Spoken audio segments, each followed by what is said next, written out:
Hello, and welcome to an analysis of my games for SPL Week 8 against Nails. Um, I think these two games were some of the best I've played all tournament, and also some of the best my opponent has played all tournament. I think they were really, really excellent games, and so I figured I would showcase them. Um, this is also very easy to do for me because, spoiler alert, I won. So I'm always very eager to, um, you know, talk through my games when I have, very positive memories about them. But yeah, they were very interesting games, and I thought both players played very, very well. So I did this last year for a set against Metal Gross, and it was fairly well received. So I figured I would do this again because I really liked the this series. So I will talk you through my team choices. Oh wait, yeah, I need to scroll this. Whoops, sorry about that. Um, yeah, okay. So my game one team was, this is it's not it's a bit special. It's a bit, Articuno and Zapdos in the same team is not usual. So there are two parts to this. Part one is that um, I looked at Nils' team structure and I figured, generally speaking, he was either weak to Articuno or weak to Zapdos more often than not. Um, like you could say that Jolteon is good against both, but it's not really true because Jolteon just eats a T-Wave from Zapdos, and then Articuno just really is not checked by Jolteon anymore because Articuno's special is really, really strong. Uh, it's on par with Zapdos, so like even with the weakness, he can tank a hit, and the Blizzards do a million. So there's somewhat of a Jolteon weakness, but not much.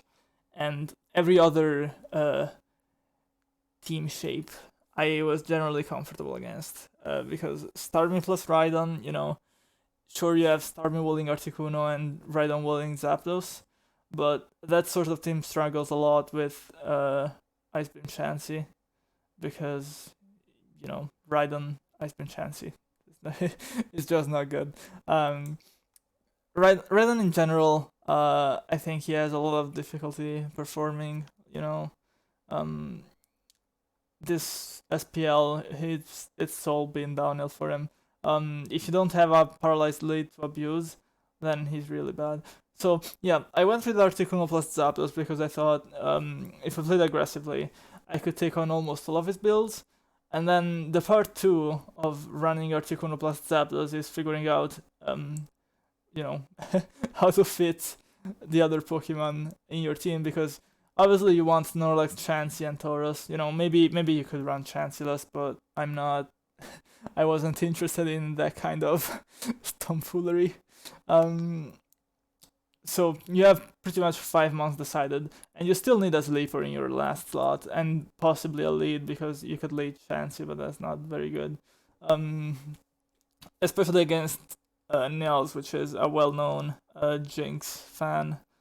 Leading Chansey did not look good to me, and so I figured I would lead Gengar because Gengar has a good Jinx matchup, and so he can just outspeed her and put her to sleep, which is crazy good when you play against a team that only has Jinx as its sleeper, because it means that they cannot sleep you back, unless of course they manage to wake up Jinx. But Jinx on a with a hypnosis slip or hypnosis slip, she's very difficult to wake up because you never know. Like obviously you can gamble and say maybe I'll wake up right now, maybe I'll get a short sleep. But it's really dangerous because obviously sleeping RBY can go all the way to 7 turns, and Tauros obviously just mauls a sleeping Jinx, and it's very difficult to switch into. So in general, if you land a hypnosis on Jinx and she's the only sleeper on the enemy team, that's a really massive advantage.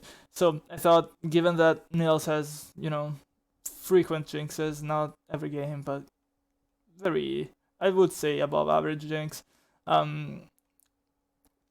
That was a consideration I made. And the second consideration with leading Gengar is that leads like Starmie and Alakazam will often just click Psychic against a Gengar rather than Thunder Wave, because if you Thunder Wave as I go Chansey, then I have a Sleep Block, and if I have a Sleep Block, and they don't, that's very good for me.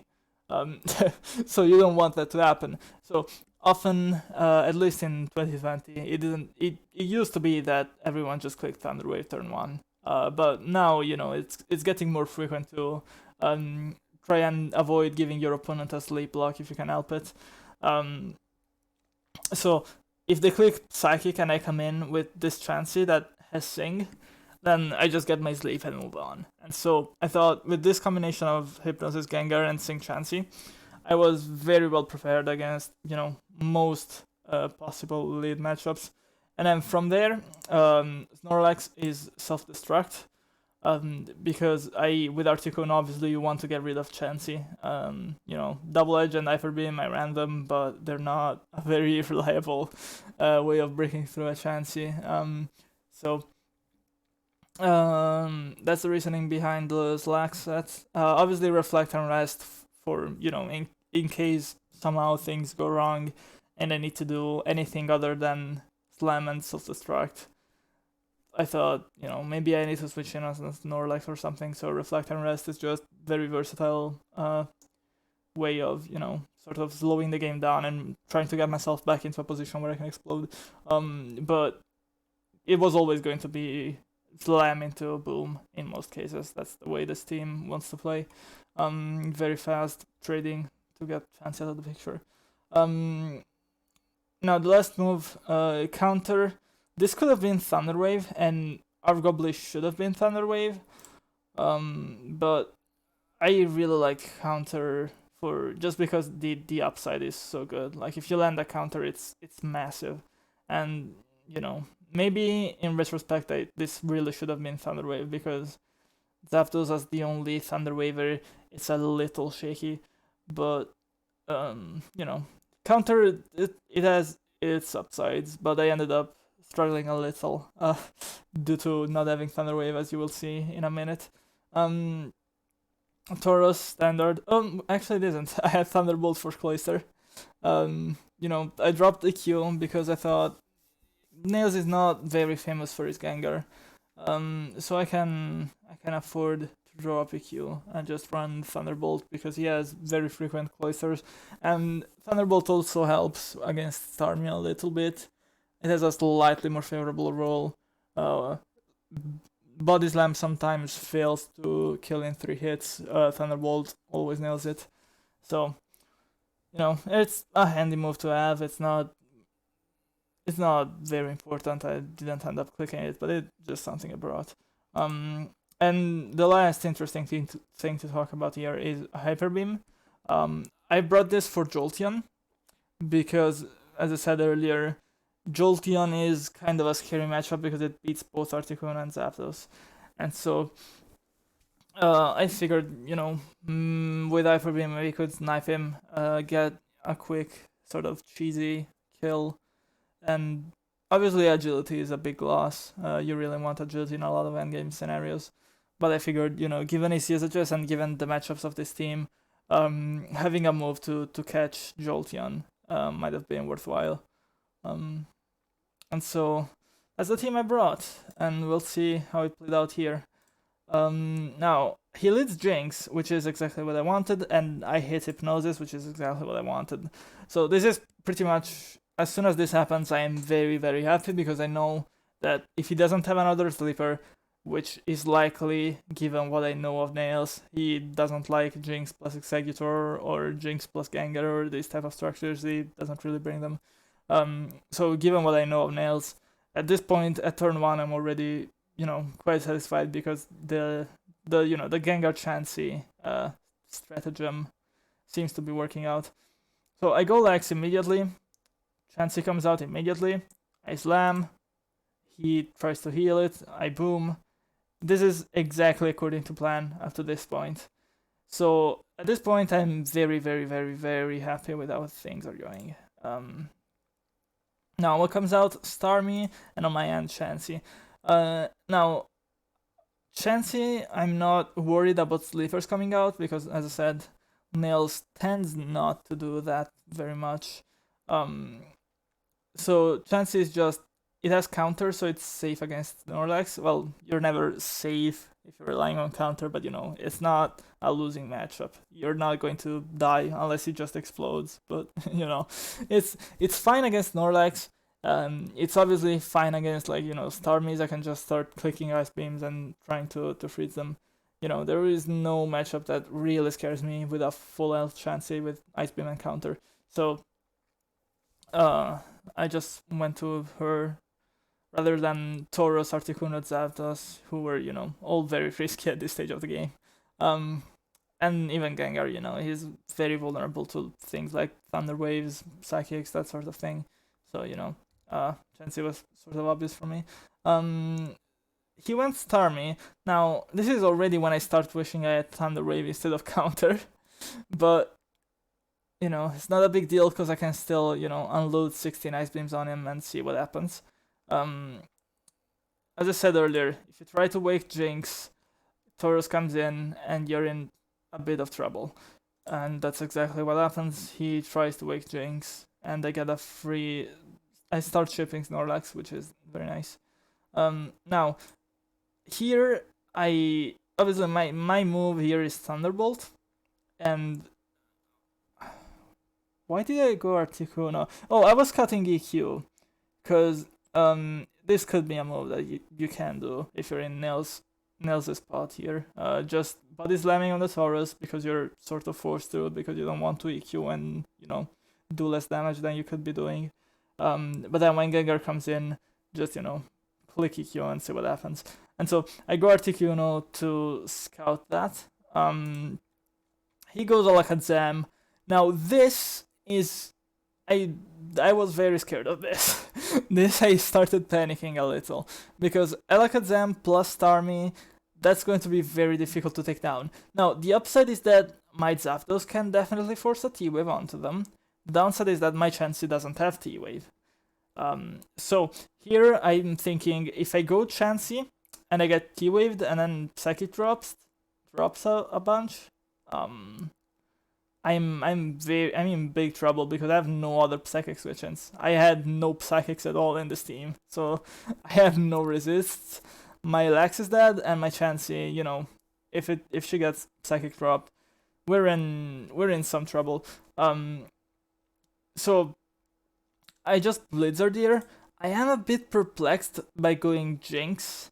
I guess his plan was trying to catch a Chansey switchback so that he could try to wake Jinx, and then get Lovely Kiss off, and the game is suddenly wide open again because he gets his sleep back. He takes out a Pokemon effectively. So I guess that's why he switched back Jinx, because he expected me to just go Chansey. But I couldn't go Chansey because it doesn't have Thunder Wave. And so I risked all of that Psychic droppage thing that I just talked about. So I went for Blizzard on that turn, and he just switches Jinx into it, which 25 is nice damage. Tries to wake, I double edge. Now this turn, I really didn't want him to let Jinx survive. I could have clicked Agility because it's free, sort of. But I really didn't want the Jinx to wake up and then he could, switch out and preserve her. So I just double edged again. And I hit a Starmie for 24, it does nothing, but it's out there.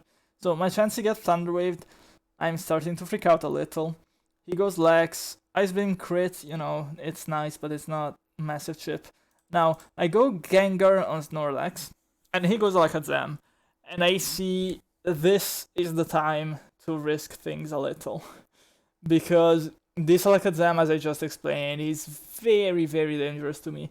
And so, Gengar Explosion, I will show the calc. Gengar Explosion on Elected Zam. This is what we're dealing with. 2/3 roll, plus crit chance if you don't get the roll. Which, it's not low for Gengar, it's roughly 20%. So, it's sort of like 1/3 plus an extra 6 or 7%. Because, it ends up being roughly, 75%. 3 out of 4. But then you also have to factor in that this Psychic can also crit 25% of the time, and it will kill you straight up. So that brings my odds back down a bit. So it's definitely over 50% to work, but it's not very good odds. But I figured that if I don't go for it, if I go Chansey Red here, I just get Psychic dropped and have to start sacking things, and it will go very poorly for me. So I decided that I have to, sort of bet the whole game on this explosion roll working out my way. And thankfully it did. So that was a massive relief, because now he has 3 Pokemon, and Jinx is at 25%, which means if I kill it, if, maybe I get a Tauros Witch in on something and he has to sack something and he sacks the Jinx, then I still have a Chansey with a Sing alive. So I can sleep again. So that's really big as well. And then Zapdos, Snorlax is low. Starmie, obviously, great matchup for Zapdos. And Tauros is, Tauros, you're happy if you can Thunder Wave it. So Zapdos is looking really good. The Sing is looking really good. At this point, Starmie is a bit difficult, but she's definitely not unbeatable. So now here I go Tauros. In retrospect, maybe it was better to just go Zapdos, but I didn't want to expose the Zapdos just yet, because I know that it's going to be extremely valuable late game. And I thought, since Tauros has a slightly worse matchup against Starmie, if I have to risk anything, get Tauros out there first, because he's the sort of the more expendable resource, while still threatening Snorlax. Maybe I could have gone Articuno, watching it back, because it still threatens Snorlax and Tauros, and still had to switch out against Starmie. But it doesn't really end up mattering. He gets a nice recover there, cheeky. I get an Ice Beam here. Now, I know that he's using Rest here. Well, there are 2 moves that he could be clicking here, in my mind. It's Rest or Self-Destruct. So, I have no idea why I Ice Beam. This is probably one of the biggest mistakes I make all game, because if Chansey dies here to Starmie, to Self-Destruct, Starmie is not exactly giving me trouble yet, because I still have a Zapdos, but it's starting to get a bit dangerous. And so I don't really know why I Ice Beam, because Articuno was Articuno is walled by this Starmie. He's pretty much never breaking her, at least until she gets paralyzed by Zapdos. So Articuno was much more expendable, and he put on much more pressure in case of Rest. So I don't know why I stay into Ice Beam. This is a mistake.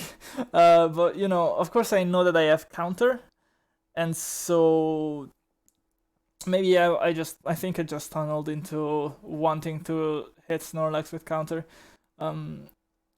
So I click some Ice Beams, he wakes up, and I try to get him with counter, but he rests, and so this is bad for me, because obviously this is, it's not easy now. I counter again. Oh wait, no. Why do I go Articuno here? What was I thinking? Oh, I was thinking he knows that I have counter now, and so if he has a Q, it's definitely coming. And maybe he was hiding it earlier, because maybe sometimes you don't want to reveal the Q immediately on Gengar. Sometimes you want to sort of keep it there and until the next opportunity, because the Gengar player can always scout EQ the first time. Well, maybe if you don't do it the first time, then the second time the Gengar comes in, he will just assume that you don't have it, and then you can reveal EQ then, and you can land a hit more reliably. So I think I still wasn't certain that the Snorlax didn't have EQ because of what I just said right there. It's not a given that he clicks it against Gengar if he has it. You can still sometimes hide it and try to bluff it for the long term. So that's why I went Articuno, because I really didn't want to like counter as he went EQ. That started getting a bit ugly. So I go Articuno and he switches back to Jinx. Now the moment I go Articuno, I sort of know that this Jinx is not staying in, because of how we played, I kind of think he's banking on a Wake Up, even though right now the Wake Up would be much less powerful, because I just have Chansey paralyzed now, so I can absorb the Lovely Kiss. So Jinx waking up is much less powerful now, but still, I thought, worst case, I go Zapdos as she wakes. I'm faster, so it's no big deal. So I go Zapdos, and thankfully I catch a Starmie, which is what I was hoping for. Because obviously with the switchback, the best case is catching Starmie, and catching Jinx is fine too, but catching Starmie is better. Well, actually, I guess I suppose catching Jinx was not half bad either, because it's a free Thunderbolt. Maybe he can go lax though, so that's maybe not as good. But yeah, I'm in on Starmie, and now this turn 27, he Thunder Waves me obviously, and I full paralyzed. Now this is very bad, obviously, because this turn is sort of the last strong threat in Nails' team right now. Because Articuno obviously just takes a complete dump on Snorlax and Tauros. And so the fact that I cannot land a hit on this Starmie, I clicked Thunderbolt here, because I thought if I hit it, then he has to switch out. I will do 80%, and he has to switch out, because otherwise if he tries to recover or anything, he has to either sack or switch out, basically the next turn, if I hit a Thunderbolt here. And in both of these cases, Articuno is very happy, because he can agility and then kill a Starmie at 20% with double edge, risk free. So that was my thought process with clicking Thunderbolt, but unfortunately it didn't work because I got FP'd. So obviously he goes Jinx. This following turn I Thunder Wave, because I want to sort of cut my losses, because maybe if he had Blizzard, and it could get scary with Blizzard and the crit if I just went for Thunderbolt again on turn 28. So I tried to T-Wave it and set it up for, later. But he goes Jinx, and I take it here that he's just gambling on me not having another sleep move. Either that or, he has a read on I don't have Sing on this Chansey, which obviously is not a correct read. So he goes Tauros. He clicks Blizzard, and I'm not really sure why, because, Body Slam into Hyper Beam, that's the same amount of attacks as Blizzard into Hyper Beam. And I was already paralyzed, so it's not like you do it for the free chance or anything. So I'm not really sure what that was for, and it misses, so that's fortunate for me, but at the same time, he kind of asked for it by not Body Slamming. I get a Thunder Wave. Obviously, I'm just trying to set up Articuno at this point, because I know that I can probably sleep the Starmie with Chansey, and if I sleep the Lax, that's still fine for Zapdos at that point. So I just Thunder Wave, because at this point I have nothing to gain from not doing it, and crippled Tauros, you always take it. So once again, at this point, now that Jinx is gone, I'm a lot happier with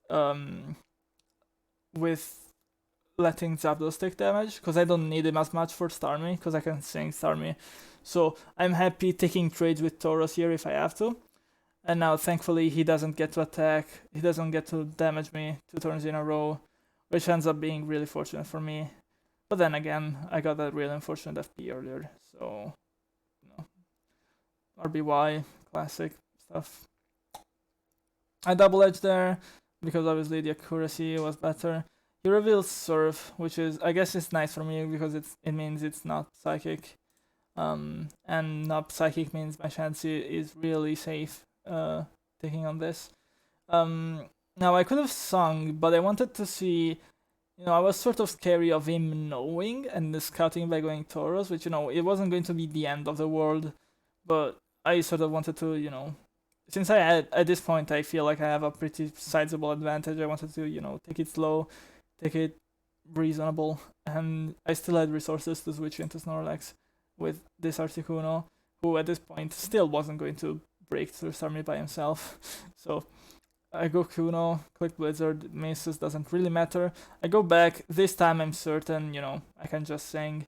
And thankfully it's the first time, but I could have gone back to Articuno, because, I still had counter threat on this Snorlax the whole time. So he couldn't body slam too freely. It was still going to be mind games. And so thankfully Sing just hits first time, and I don't have to think about it much. I go Zapdos because it's the one that is the most threatening for Starmie. It's the one he really cannot switch into. So even if he's paralyzed, obviously you don't want to go to a paralyzed Pokemon to threaten something sleeping, because you can always get really unlucky with FPs and the other thing wakes up. It's slightly bad odds. But in this case I had to consider that I really wanted to just kill it and then Sing the Starmie again. And so that's why I went to Zapdos, because he couldn't switch out of it. He had to gamble on a wake if I went Zapdos, because obviously he couldn't sack any. Well, I suppose he could have sacked Tauros, but then I just go again to Chansey, take it slow, win from there. So he goes Tauros. At this point the game is pretty much over. I guess Chansey again, soft boiled, Ice Beam, Sing, and my Tauros wins. So that was game 1. I think the deciding turn was definitely the Gengar explosion on Alakazam.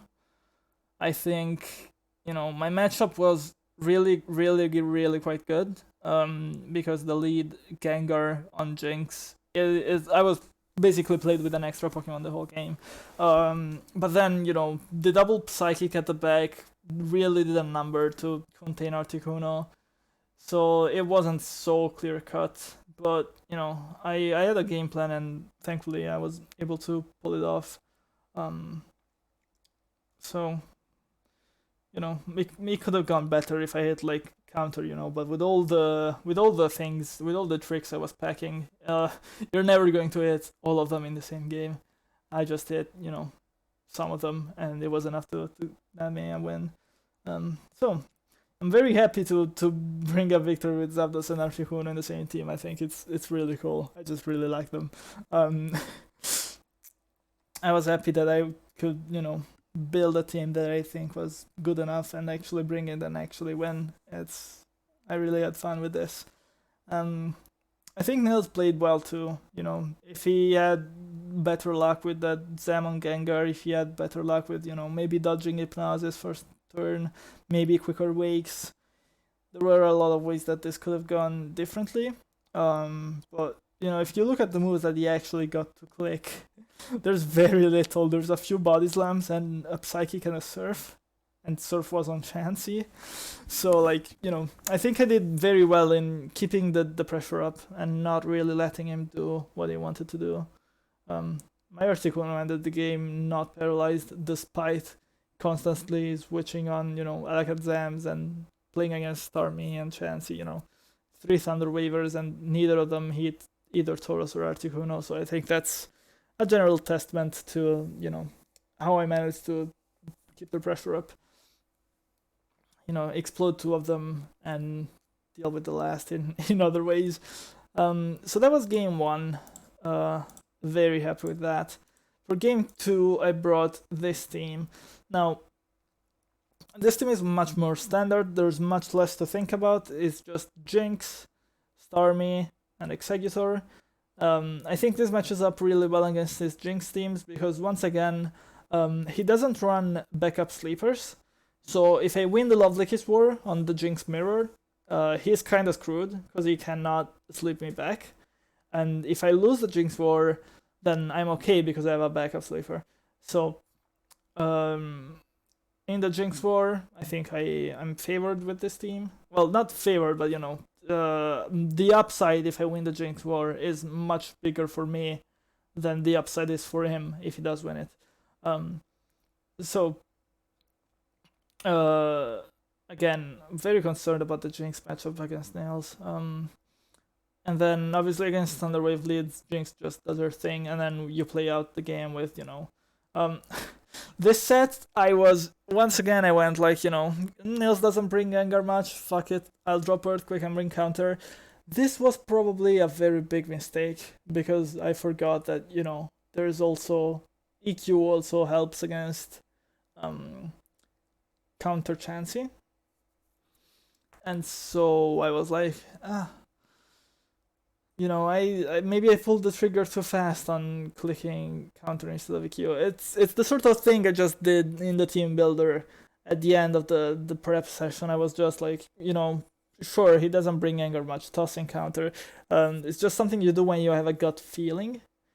And this time the gut feeling did not turn out very correct.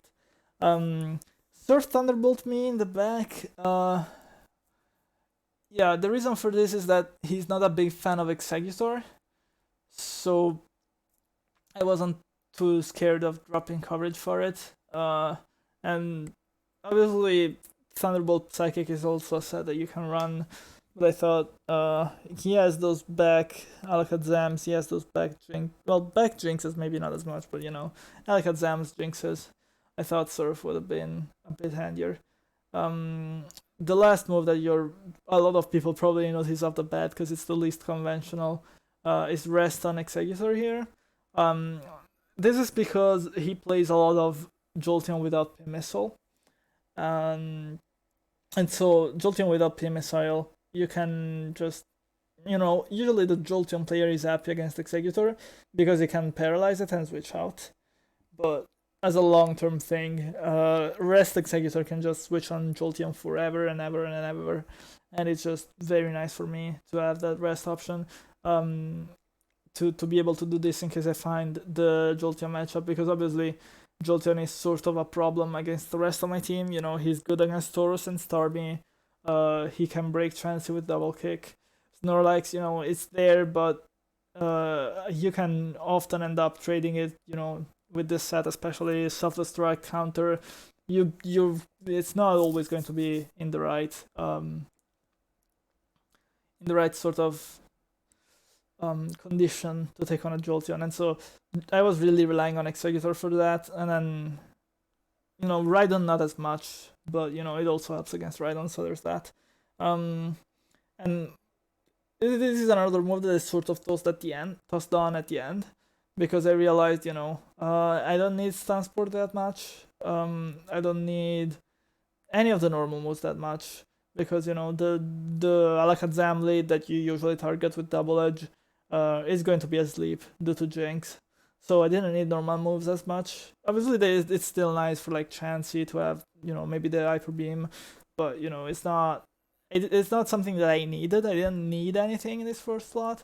And so I thought, given, the Jolteon tendencies he's had lately, I figured toss in Rest.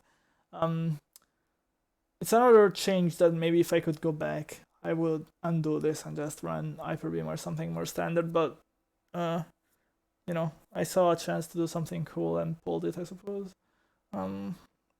Yeah, this is much less to talk about in the building process, because it's just, big four, Starmie and Jinx.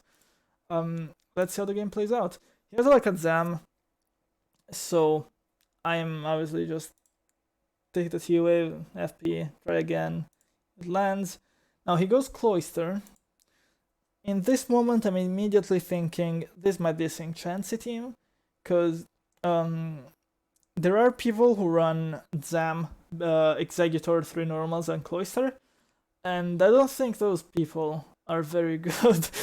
no, okay. It's a fine team, but I think there's a lot of overlap with Executor and Cloister, and they're both very slow. And your like Azami is going to get status fairly often.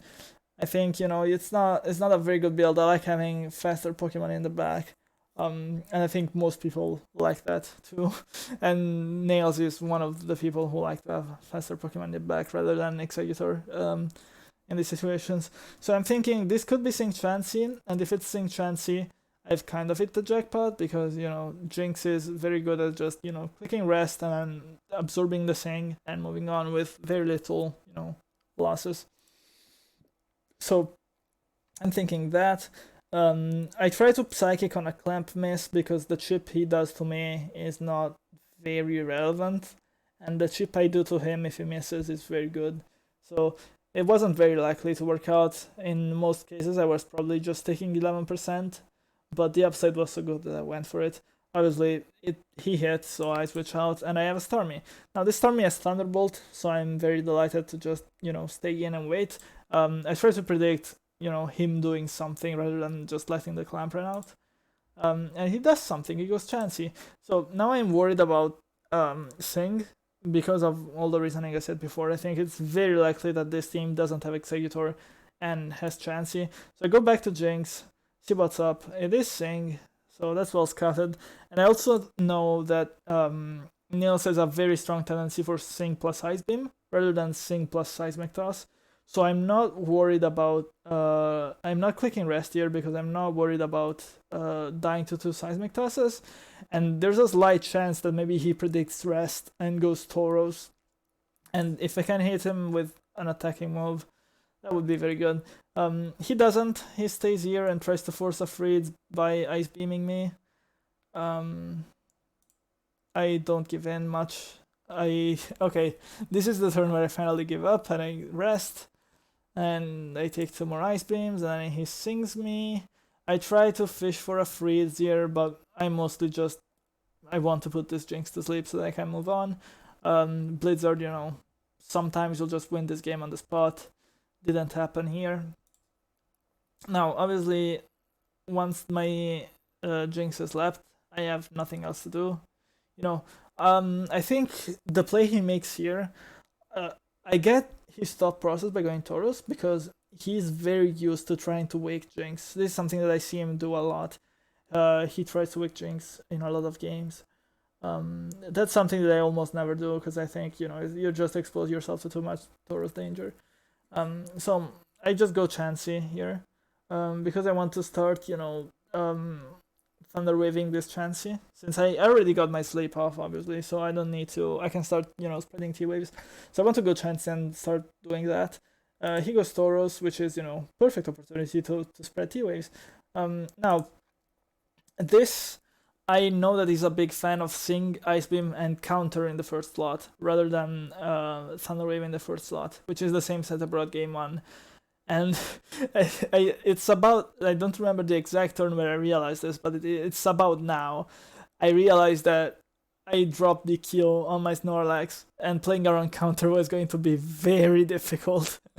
So, at the same time, I know that this probably doesn't have T-Wave because that's just what Nails brings. And so my Starmie is very happy to, sort of stall out. Obviously, Starmie is exposed to freezes by Ice Beam, but it can go there, it can surf, it can sort of hang for a bit. So recover, surf it down. My plan is to try to chip this Chansey and then go Lex once she's in Hyper Beam range. I do that there, and she doesn't fall paralyzed, so I go out to Scout Counter. She continues Ice Beaming, but it's obvious from the fact, to me, it's obvious from the fact that she's not clicking Thunder Wave that this Chansey does not have Thunder Wave. Obviously, I think it could be possible that she's just fishing freezes, but I don't know. I think if you have Thunder Wave, as soon as you see Starmie come in and you see the opportunity to get a paralysis on it, you just click it. If you have it. She doesn't click it, so at this point I'm very confident that it's Counter. And so I try to chip it down again. That shouldn't be skipped. Gets the freeze right here. So, 10 ice beams down. Most of these were on Jinx, actually. How many did he get on Starmie? 3, 4, 5, 6. That's reasonable odds. I don't think I can complain too much about luck for this. Obviously, it's slightly on the fortunate end of things for him, but because I also had a few blizzards with Jinx here. Where were they? 1, 2. Obviously,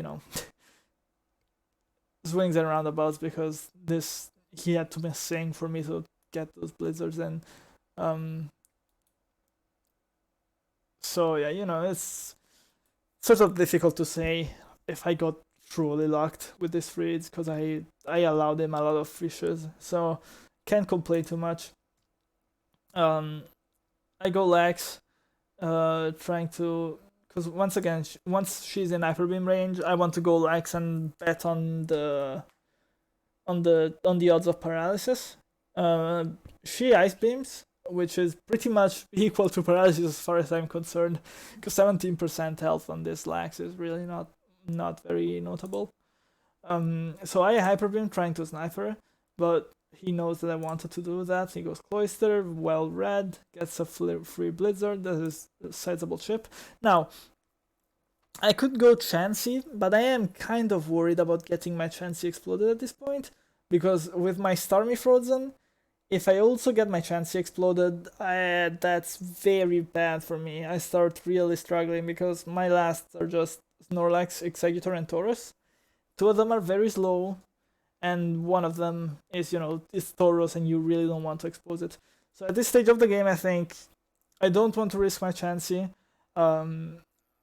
So I'll play it, it's not exactly safe, but I'll just click Body Slam. Freeze Claws activates, that's a nice one. I just click Body Slam, maybe I get a paralysis, maybe I dodge Blizzard, maybe I don't know, crit, that's very unlikely. The main consideration was that if I get a paralysis here, that's an incredible upside scenario for me. And so I Body Slam thinking that, 21% Snorlax is still usable against this chance. You can still switch him once and explode.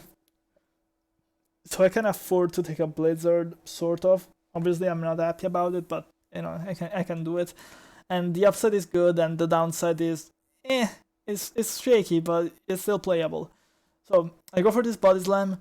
Unfortunately, it does not paralyze, so now I have to Chansey. He Blizzards again.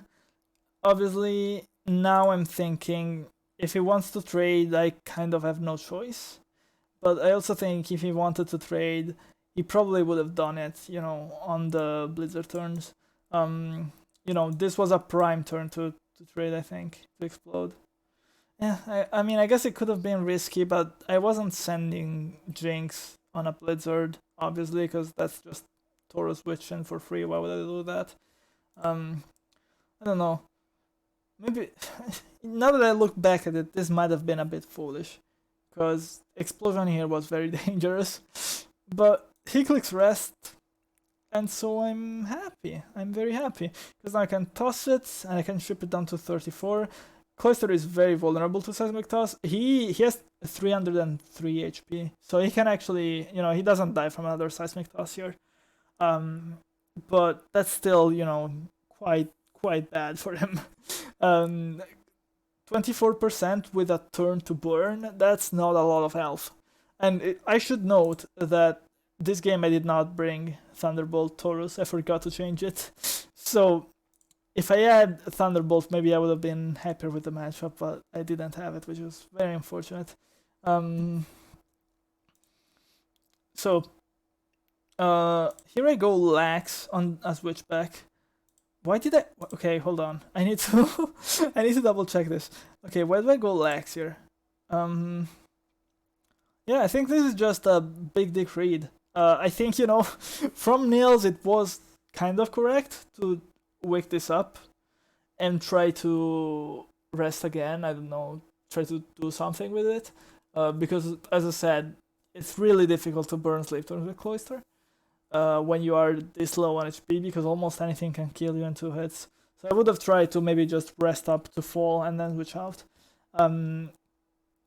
But I think I just make the read that he doesn't want to hit a Thunder Wave on this Cloister, because obviously this turn my default play is clicking Thunder Wave, because, you know, I slow Cloister down, I get myself a chance to maybe, you know, maybe he fully paralyzes and I Seismic Toss and I kill him. So that's obviously 1/4 odds. You take those whenever you have the chance. 1/4 odds to kill a Pokemon for free at very little price. You always take these in this tier. So obviously my default play is Thunder Wave, and I think I just straight up read that he's going to try to absorb the Thunder Wave with Chansey, and I go Lax. Yeah, I think this is just a straight up read.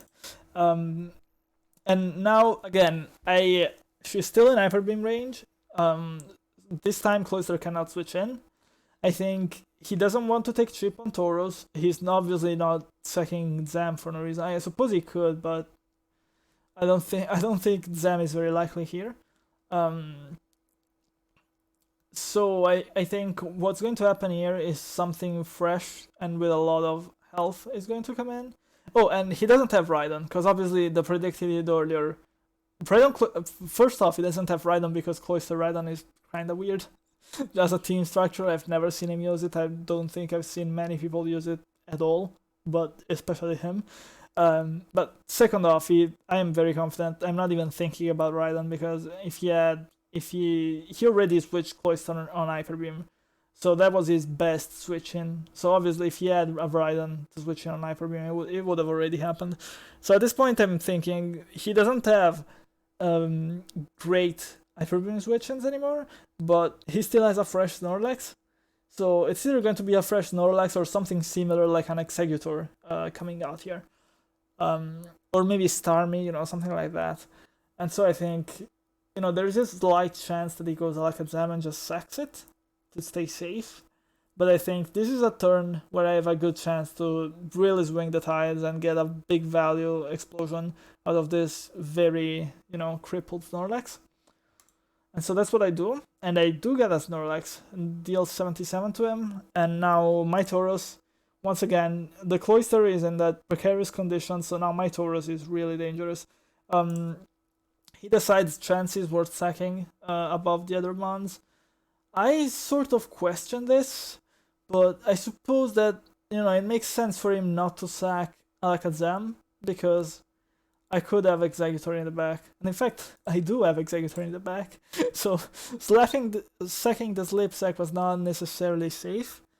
Although I guess with Paralyzed Chansey he could have done it. I don't know. I think this Chansey might have been a bit of a weird play from him, because, and you know, not going Zam on Lax could have been also maybe a weird play. But you know, I made it work out. If he made different reads, I probably wouldn't be here narrating this game, because I would have lost and been very sad about it. But, you know, thankfully my reads worked out. Thankfully he sacks Chansey instead of doing anything else that could have potentially given him better odds. And so now he reveals Jolteon, and I am very happy because I have the rest Exeggutor that's ready, and I'm like, yes, this Jolteon is not going to do anything. He's out of Psychic Resist. Well, there's an Alakazam, but it's sleeping. So he's out of Psychic Resist. I just go Exeggutor, and Psychic starts claiming lives, and I'm very excited and I'm very happy. Go Egg, sure, Thunder Wave, I don't mind. I probably could have done, you know, some finesse here by going Starmie on the Thunder Wave and then back to Egg on an attacking move. You know, maybe try that to avoid getting statues, but that's, you know, it's always risky trying to do these finesses. It's a bit greedy, so I didn't go for it. And so I think, you know, we're in the money. And then turn 42. My heart fucking stops, and then it starts beating again as soon as I see the pin has missed. So, if you're not familiar with Gen 1 Pin Missile on Exeggutor, it's not very standard. You see that the calculator set has rest defaulting over it, but, you know, this is the default damage, which is, you know, it's a good chunk, but it's not the end of the world. However, it can do this. And so, the moment I see Pin Missile, I already start, my mind starts going through all the worst case scenarios where I just get one hit KO'd and my life is miserable and I lose and I cry and my game is over and I hate myself. Thankfully that didn't happen. Thankfully I didn't only not get crit, I didn't even not get 5 hits. I didn't even get it at all because Pin Missile is 85 accuracy in this gen. So I think this was probably the single luckiest turn, you could say, in the entire set. And thankfully it swung my way as well. I think you could say between this and the Gengar turn, I think you can definitely say that I was the luckier player across the two games. But, at the same time, I don't think I've made huge mistakes at any point. Most of my reads worked out, so I don't feel like I robbed this. But I definitely feel fortunate about the Gengar boom and about this Pin Missile dodge. Especially, because I came in this week from 2 rough losses where I wasn't the luckier player on the field, definitely. So I was already imagining all the worst case scenarios happening again. But thankfully it didn't. Thankfully I got, quite lucky, I would say. Well, maybe not quite, but, definitely the luckier of the two. So, oh man, I still have to catch my breath just rewatching this, let alone actually living it in the first place. That was an insane turn. When I saw the particle, I was, oh my god. Okay, well, anyway, let's move on. Ape Psychic, that's very good chunk. I have to switch out. Now, once I see that it's Pin Missile, these are side effects of meaning that my chance is much better against it, because he cannot rest the Thunder Wave off, he cannot rest the Seismic Toss off, or maybe he can rest, but then he can double kick. So either way, my Chansey is now a Jolteon counter, which means, well, maybe not counter per se, because she can still get double kicked down, but, he can cripple him in a very serious manner. So I switch to Chansey on Jolteon, because that is now my counter. And he goes Cloyster, which I don't really understand, because, I don't know what he was trying to do. Because I think Chansey makes a lot of sense from me at this point. So I don't know why he went Cloyster. This perhaps was another small misplay from him. But, we take those. I think I would have probably tried to go Lex if I was in his spot. But I was Reflect Chansey, so I probably could have taken it. It's a tricky spot for him, I think. But it's a tricky spot for both players, really, this endgame. We're both kind of walking on eggshells. So I get a Thunder Wave off because, again, if you look at his team, there's just an Aslepta, Alakazam, and 4 things that aren't paralyzed. If he stayed in with Cloyster, obviously he was going to wake up, and then I could have T-Waved him immediately. So this Thunder Wave is very safe, and now I look at my options against this Jolteon, and I'm like, okay, Starmie, obviously she's dead. Jinxes might as well be dead. Executor, I can sort of go to Executor, but he gets, I don't want to risk another Pin Missile. It can get killed in one. It's not good. I don't want to be doing that if I have a choice. Even just big chip would be very bad, because I'm sort of counting on Executor for the Tauros matchup at this point. And in general, if I look at the Psychic from Executor, he's no Chansey and no other, obviously there's an Alakazam, but he's sleeping with Zero Turns Birth. So he functionally has no real Psychic resist at this point. So I really want to keep my Executor safe. So I think my chance is definitely the tool to use to tackle this Jolteon. So I Seismic Toss and he hit Thunder Waves. And now I do a play that is maybe a little weird, but I'm very happy that I did it. I'm thinking this turn he's probably just going to double kick.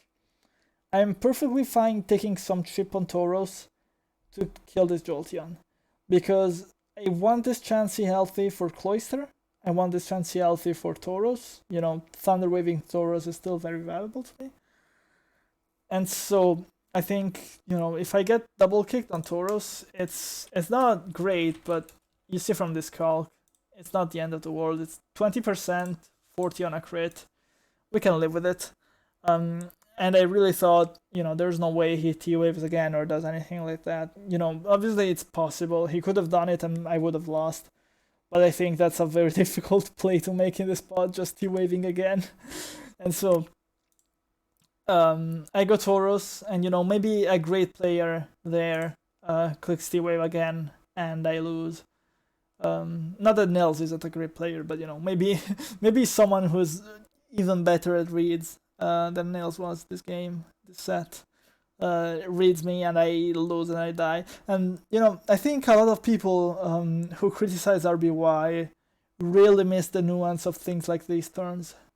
Because there is a lot that you can do to really try to read your opponent and make a Thunderwave play that changes the game completely. I think there is a lot of really clever ways that you can read your advantage and turn it into something very, very big. Well, in most, I think, at least, this is a personal opinion, of course, in most newer generations, what I see happening is that the situation with reads is always just a 50-50. There are very clear, either one move or the other move, either you attack or you switch, that sort of scenario. That's a lot more common in newer generations from what I see. But RBY, because of how commonplace Thunderwave is, because of how many Pokemon have these different options, Psychic or Explosion on Exeggutor, or Thunderwave or attacking or body slamming or hyper beaming. There's a lot of ways that you always have multiple options to try and make progress, and there's always obviously the option of switching in Pokemon. Broken abilities aside, thankfully we don't have those in RBY either. I think that's an underrated part of RBY, that Nails, if he wanted to really do a play out of this world, he could have tried to Thunderwave that turn, and maybe it would have worked, and maybe it would have been just incredibly savage. But instead, I go to Tauros as he goes Lax to try and pressure Chansey, and I end up looking like the one that's really out of this world. But realistically speaking, this play might have looked so foolish if he clicked Thunderwave. So history is written by the winners, all of that. I go Tauros as he goes Lax. He's in Body Slam range. I'm very happy because I killed Jolteon, and now my Tauros is looking really, really threatening. Because it kills Cloyster in 2, it kills Snorlax in 1. There's a Tauros War to be played, but I have a full Elf Exeggutor to switch in on Hyper Beam, and sleeping Alakazam is obviously not going to threaten me much. So with that switch is the turn where I really just end the game. Well, obviously, Tauros Wars, you never know what could happen, but generally speaking, this game is mostly over. Tauros War, no one crits in 4 attacks. I go Exeggutor because even with a switchback, he doesn't have good ways to really punish Exeggutor here. The worst case scenario would be a crit, but obviously I can't really play around that at this point. I could have gone Starmie, I suppose, to just play it a little safer, but then maybe he could have gone Snorlax and clicked Rest. It's never clean in these end games. So I go Exeggutor. Thank God it doesn't crit. Thank God I don't FP here. Psychic, I'm pretty sure that always kills. No, well, it kills a whole lot of the time.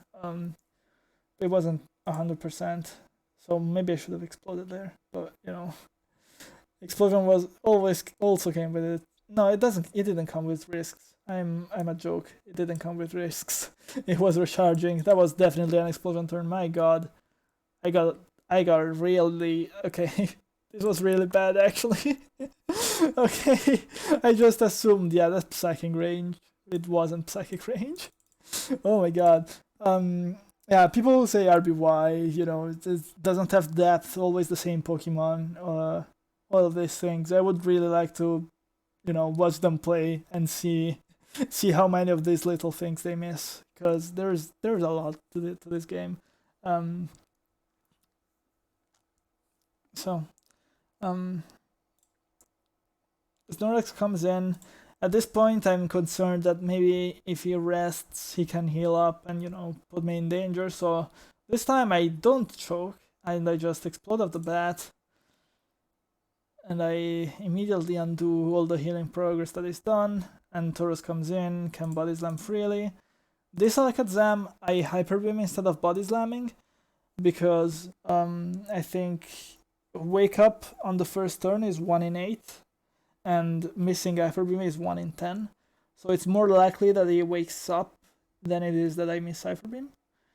And so I think, I'm pretty sure that's the better play to make. But I've not, obviously if he wakes up, there's on a body slam, there's crit and paralysis chances. And I did not sit down to calculate the exact odds. So, maybe body slam was better.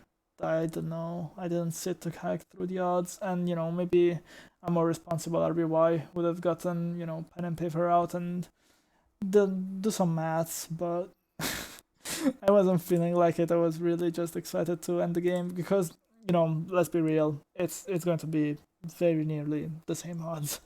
It's like 8% plus a little bit versus 90% or versus 10%, it's similar. Honestly, Body Slam was probably better, but this is the sort of thing that doesn't punish you very much if you get it wrong.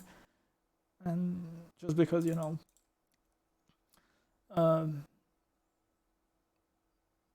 it's the difference in odds is so small that it's it's not very often that you'll lose game because of these sort of finesses. Well, Cloyster comes in again. He was crippled for a while, and he dies, and that's the end of it. Yeah. This set was a roller coaster, man. Both the Pin Missile Tournament and the Gengar turn in game 1, I was so stressed. I was so anxious. So I'm really happy to share this, to bring this to you guys. Since you guys appreciated the set against Metagross last year, I thought I would bring another one that I really liked and really made me, excited, emotional, all of those things.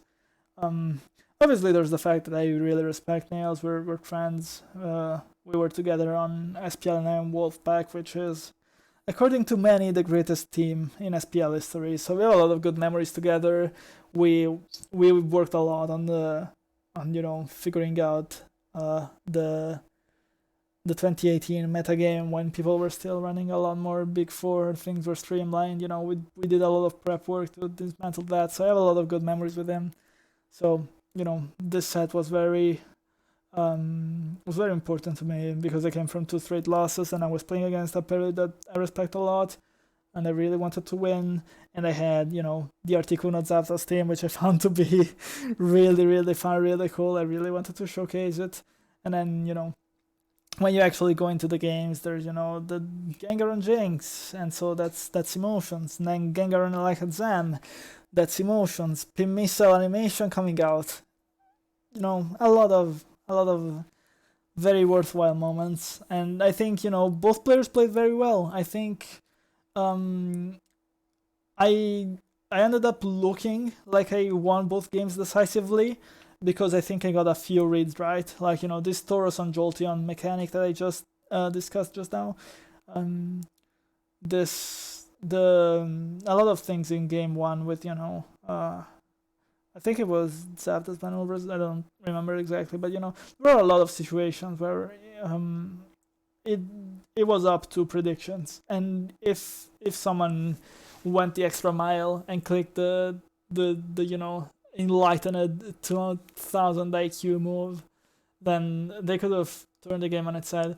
And so I won by 4-0 both games, but it really wasn't a dominant victory. I think the quality of play was really close between the 2 players, and I think we both played really well. We both made minimal mistakes. Obviously, you can never expect perfection. That's one thing you learn if you play RBY for a long while and you analyze your games, you analyze other people's games. There is no such thing as playing a perfect game. I think maybe maybe it happens once in a while that you'll see someone like Troller or probably even me on occasion, probably most top players on occasion. They have that perfect game where they make no misplays and they're just flawless turn 1 to turn the end. But very often that's not the case. Very often you slip up in places. That's asking for complete perfection for an entire Pokemon game. I can speak for RBY because I understand it, but I suspect that it's like this for pretty much any tier. Perfect play all throughout is very much impossible. Well, maybe not impossible, as I said, for a single game maybe it happens, but impossible to keep up, consistently. And so I thought, for the amount of mistakes that me and Nels made this series, I thought they were very little, and I thought they were very, negligible small things for the most part. And so I thought, and this was really an excellent set with the prep games with P-Missile when I prepped specifically an Executor against no P-Missile. But then on the other hand, my game 1, my prep worked excellently. Game 2, my prep worked much less excellently with the EQ-less Snorlax, the rest Executor, both completely flubbing. No, a lot of things. Now that I think about it, even the Surf Starmie, Psychic would have been much better here.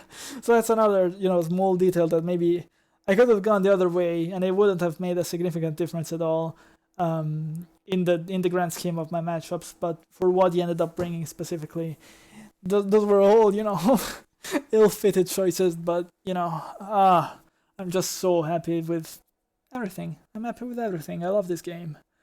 I hope listening to me ramble about this was interesting, and I hope it reminded you of why you love this game as well. Because I've spoken for an hour and 5 minutes, but I could speak for dozens more. This game is incredible. I hope that I hope that my excitement was able to fuel your passion a bit. That's why I make these videos. Both be informative but also remind us of why we play this game, of how happy this game makes us. And that's why I brought 2-0 wins, and I've never brought losses, because I really want these videos to be a celebration of the good feelings in this game, the triumph and the victory, and the sort of everything going to plan, and just being so happy about pixels on a screen. I think it's really beautiful, and I hope you have a day as beautiful as this best of 3 set. Thanks for watching.